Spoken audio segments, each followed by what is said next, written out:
નમસ્કાર મિત્રો, hello education પર આપનું સ્વાગત છે। બાલવાટિકા અને ધોરણ 1 ની અંદર જે નવા વિદ્યાર્થીઓને આ વર્ષે એડમિશન આપ્યું છે, આવા વિદ્યાર્થીઓની UDAS પ્લસ પર એન્ટ્રી શરૂ થઈ ગઈ છે। યાદ રાખશો કે ફક્ત બાલવાટિકા અને ધોરણ 1 નવીન પ્રવેશ પામેલ બાળકોની જ એન્ટ્રી કરી શકાય છે।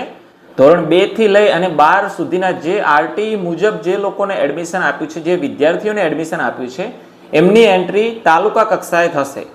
એટલે અહીં ફક્ત બાલવાટિકા અને ધોરણ 1 ની એન્ટ્રી કેવી રીતે થાય છે એ આજના વિડીયોમાં જોવાનું છે। ચેનલ પર નવા હોય તો ચેનલને સબસ્ક્રાઇબ કરી દેશો। વિડીયો સારો લાગે તો તમામ મિત્રો સુધી અવશ્ય શેર કરશો। સૌપ્રથમ ગૂગલ ક્રોમ કે કોઈ પણ બ્રાઉઝર ઓપન કરી સર્ચ બારની અંદર UDAS પ્લસ આટલું લખી અને સર્ચ કરવાનું છે। એટલે આ રીતની UDAS પ્લસ ની વેબસાઇટ આવી જશે, એના પર ક્લિક આપો। તમને ના ખ્યાલ આવે તો આની સીધી લિંક તમને વિડીયો ડિસ્ક્રિપ્શનમાં આપી દઈશ, એટલે આ હોમ પેજ પર આવી જશો।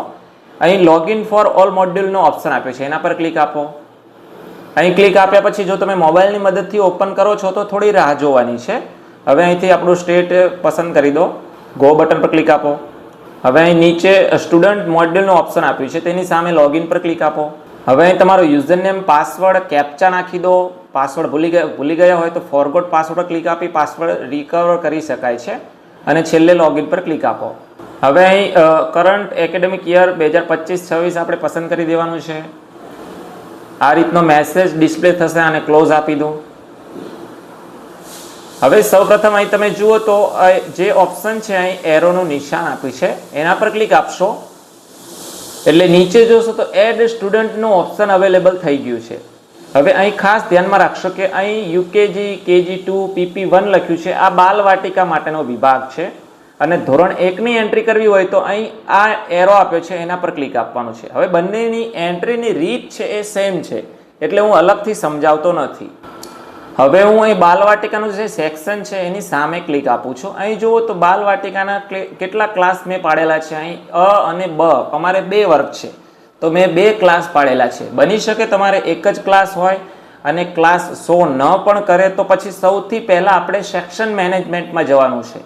એટલે અહીં તમારે ક્લાસ 1 થી વધારે કરવો હોય, અથવા તો 2 ક્લાસ હોય, એક થઈ ગયો હોય, ડિલીટ ક્લાસ કરવો હોય, તો એના માટે અહીં સેક્શન મેનેજમેન્ટ પર ક્લિક આપવાનું છે।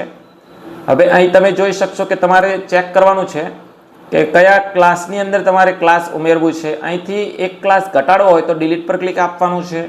જો સેક્શન તમારે વધારવો હોય, ક્લાસ વધારવો હોય, તો અહીં આના પર આ રીતનું ક્લિક આપવાનું છે। ઓટોમેટિક C ક્લાસ જનરેટ થશે, કેમ કે અહીં A, B જનરેટ થયેલા જ છે। એડ સેક્શન પર આપશો એટલે C ક્લાસ છે તમે જુઓ નીચે જનરેટ થઈ ગયો છે। હવે મારે અહીં C ક્લાસની જરૂર નથી, A અને B જ ક્લાસ છે, 2 ક્લાસ છે, તો હું ડિલીટ મારી દઉં છું અને કન્ફર્મ પણ આપી દઉં છું। એટલે આ રીતનો સેક્શન છે ડિલીટ થઈ ગયું છે। અ અને બ મારે બંને વર્ગ આવી ગયા છે।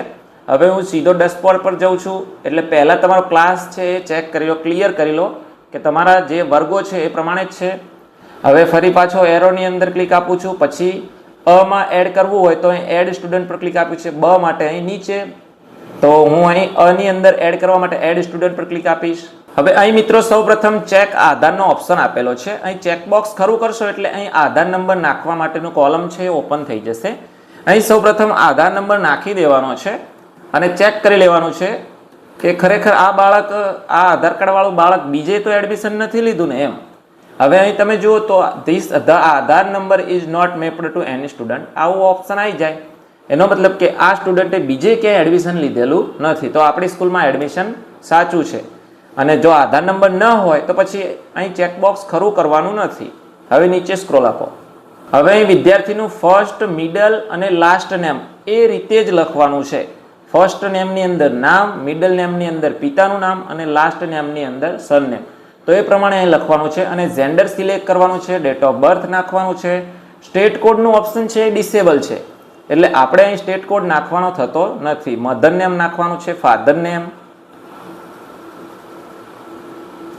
ત્યાર પછી ગાર્ડિયન નેમ નાખવાનું છે, અહીં આધાર કાર્ડનો નંબર નાખવાનો છે, આધાર કાર્ડમાં જે પ્રમાણે નામ હોય એ પ્રમાણે અહીં નાખવાનું છે, ભલે ભૂલ ભરેલું હોય, પરંતુ આધાર કાર્ડના ફ્રન્ટ પેજ ઉપર જે પ્રમાણે નામ હોય એ પ્રમાણે અહીં ટૂંકું હોય તો ટૂંકું, મોટું હોય તો મોટું, એ પ્રમાણે જ નામ લખવાનું છે।